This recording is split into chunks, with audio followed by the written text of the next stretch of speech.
Acho que estamos bastante conscientes de que nós estamos vivendo o tempo mais glorioso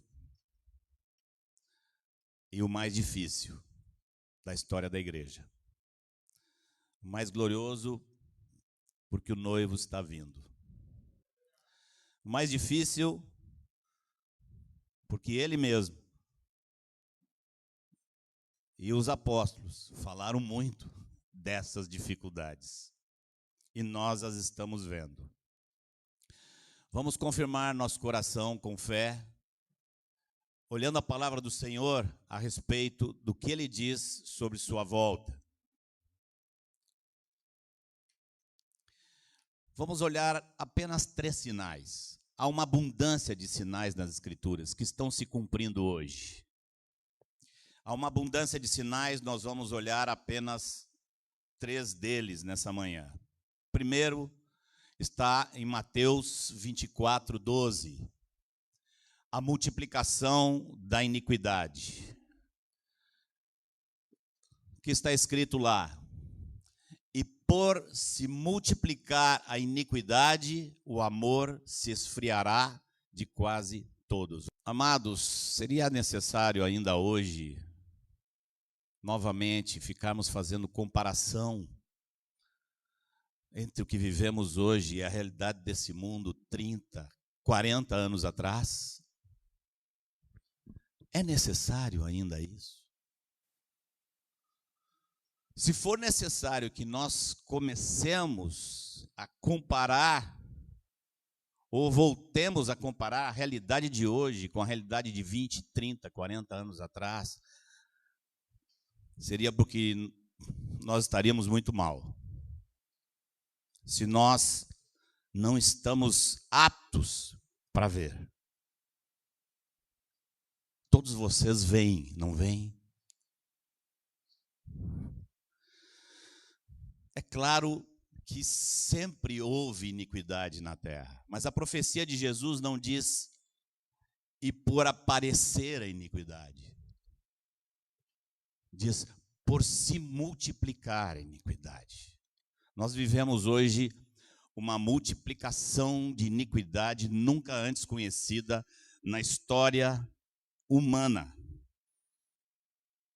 A iniquidade está universalizada e defendida.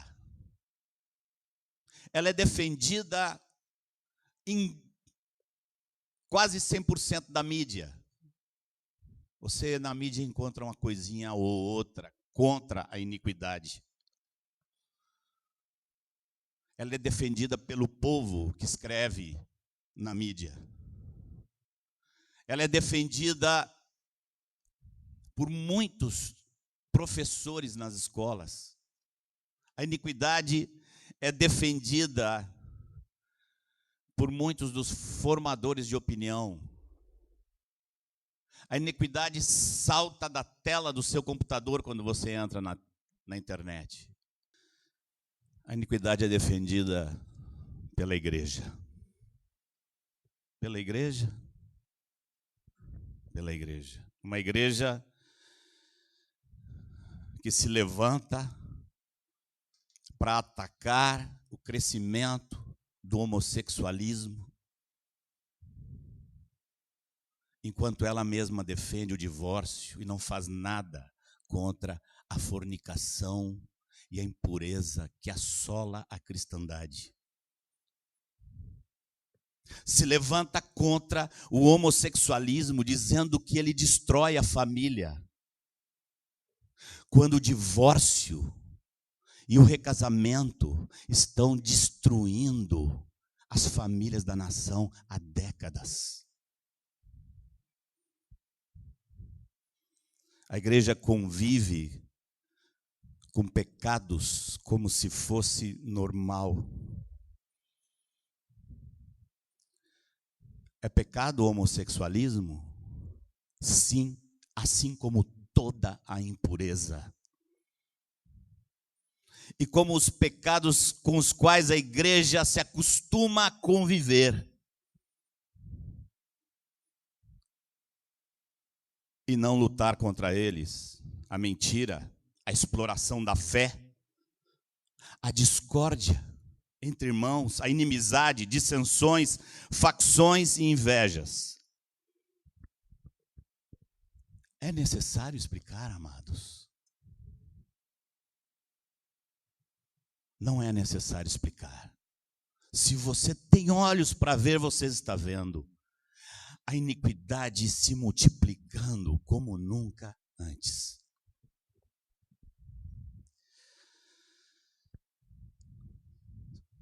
Nosso coração tem que ser como o do salmista.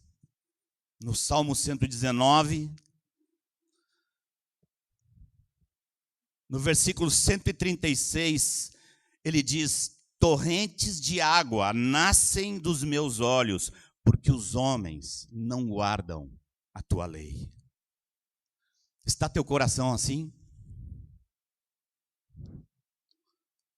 No versículo 158, ele diz: vi os infiéis e senti desgosto, porque não guardam a tua palavra. Está o nosso coração assim? No versículo 126, ele diz: já é tempo, Senhor, de intervires, pois a tua lei está sendo violada. É o nosso coração assim?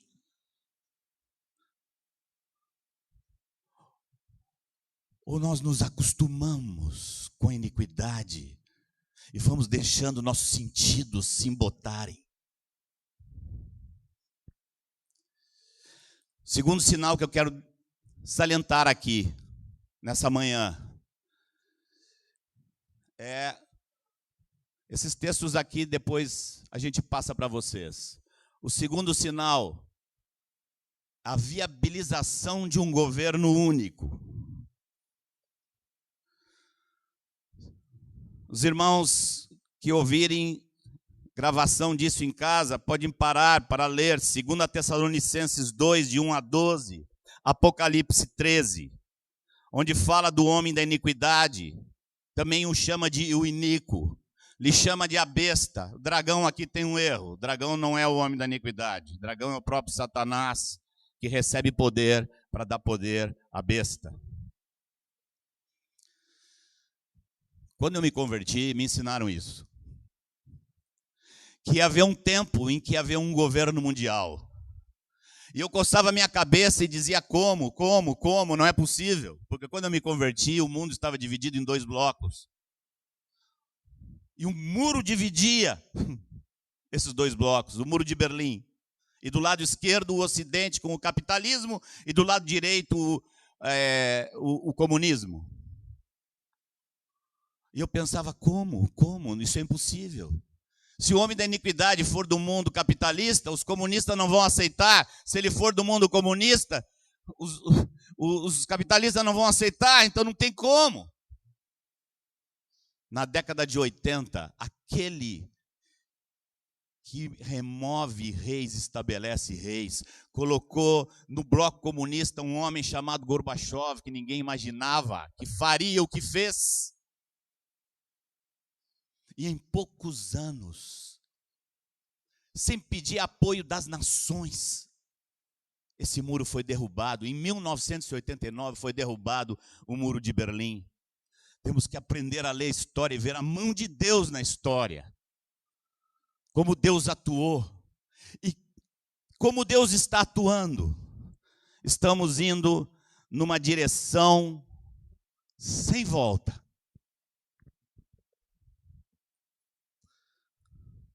Como vai se dar a oportunização da manifestação desse homem? Ainda não sabemos totalmente, mas hoje, analisando a política dos últimos 40 anos, podemos dizer: hoje é viável. Isto é viável. Há clamores por isso, economistas defendem isso, políticos já defenderam essa ideia. Completamente impossível há 50 anos atrás. Queremos salientar ainda um terceiro sinal. talvez o mais importante de todos, porque ele coloca uma marca na história. O final dos tempos dos gentios, marcado na profecia de Jesus, que está em Lucas, Lucas capítulo 21, do versículo 20 ao versículo 24. Nós não vamos ler agora. Aos que estão assistindo em vídeo, para o vídeo e leia esses textos, esses versículos. Vocês conhecem bem. Eu quero só lembrar que Jesus, dos versículos 20 ao 23, Jesus profetiza sobre o cerco de Jerusalém e o que ia acontecer em Jerusalém após esse cerco. E essa profecia se cumpre no ano 70 da nossa era. Se cumpre a profecia de Jesus do cerco de Jerusalém. O historiador Joséfo foi aquele que mais trouxe registros do que aconteceu ali. Mas faltava ainda o versículo 24. Vamos ler apenas o versículo 24. Lucas 21, 24. Aqui Jesus menciona sobre o fim do tempo dos gentios. O que é o tempo dos gentios? Ora, amados, até a vinda de Jesus, o reino de Deus pertencia unicamente à nação de Israel. E quem quisesse entrar no reino de Deus tinha que se converter ao judaísmo. Com a vinda de Jesus, sua morte, sua ressurreição e subida aos céus, é inaugurado esse tempo do qual Paulo amava falar. A porta está aberta agora para todos os gentios. Efésios, capítulo 2 e 3. Romanos, capítulo 11. Jesus disse, vai chegar uma hora que esse tempo dos gentios vai terminar. E eu vou dar uma marca. Até que Jerusalém seja pisada. Na Bíblia, pisado é dominado. Jesus ia colocar uma marca na história para o fim do tempo dos gentios. Quando Jerusalém saísse do domínio dos gentios e voltasse ao domínio de Israel. Isso aconteceu, amados, no ano de 1967, na Guerra dos 6 Dias. Outra intervenção maravilhosa de Deus na história. Você gosta de internet? Vá na internet e procure depoimentos da Guerra dos 6 Dias.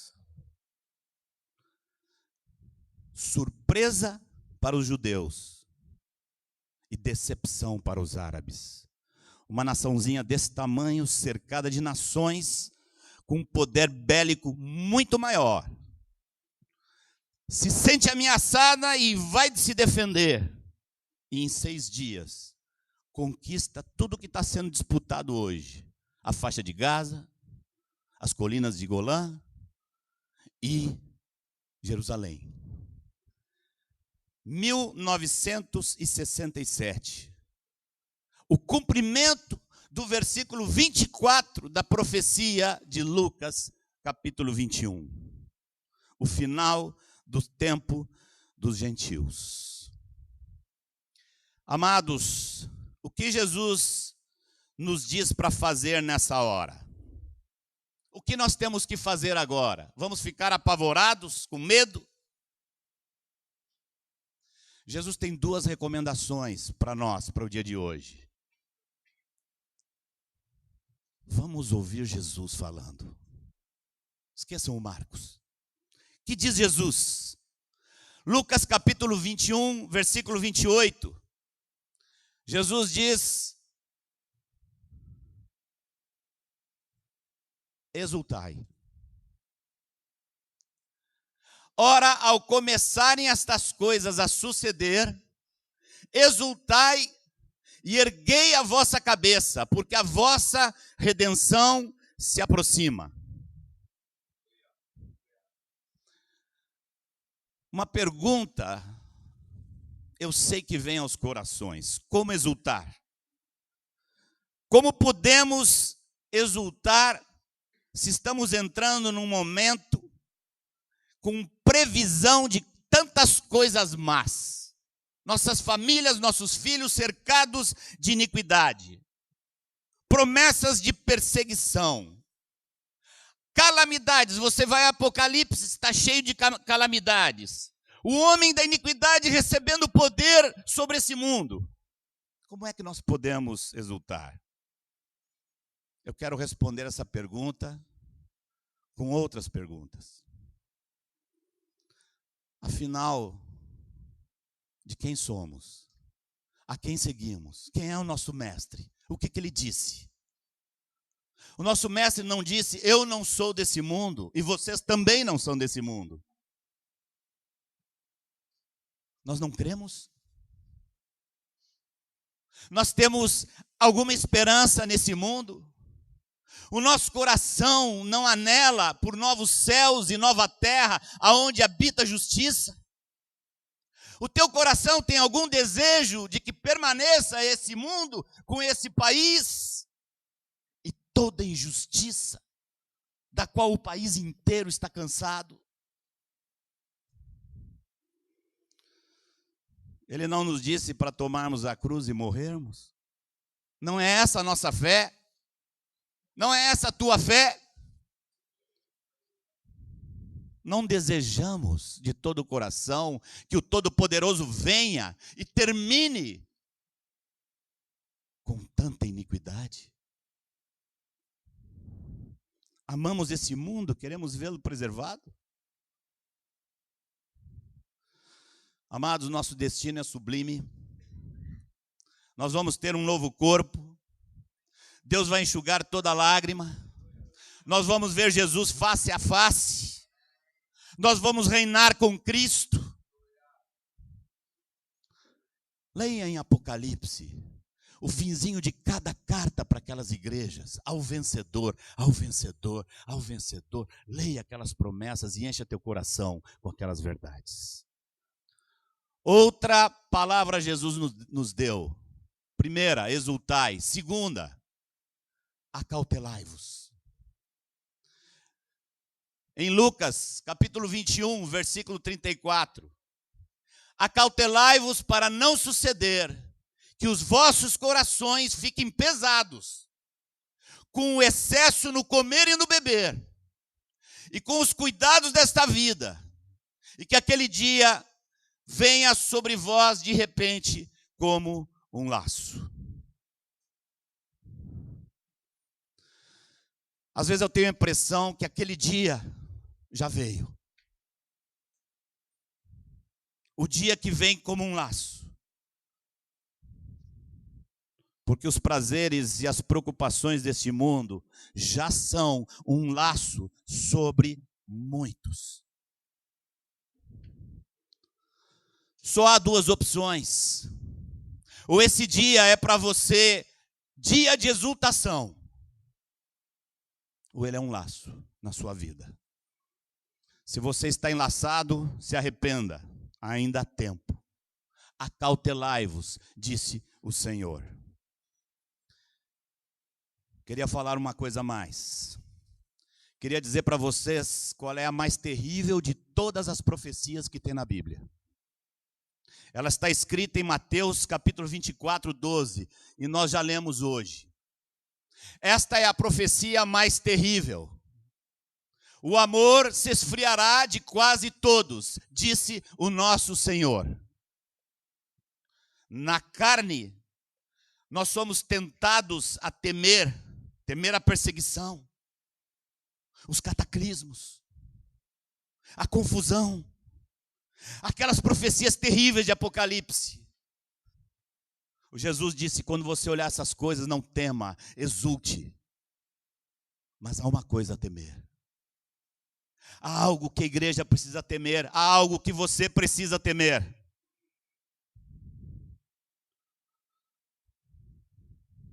que nosso amor a Deus esfrie. Esse tem que ser o nosso único temor. E o nosso único medo nessa hora. Que nossos corações sejam tragados pela iniquidade que está ao redor. E o nosso amor ao Senhor esfrie. Essa é a mais terrível de todas as profecias sobre o fim dos tempos. Este é o inimigo a temer. Por isso temos que vigiar e orar.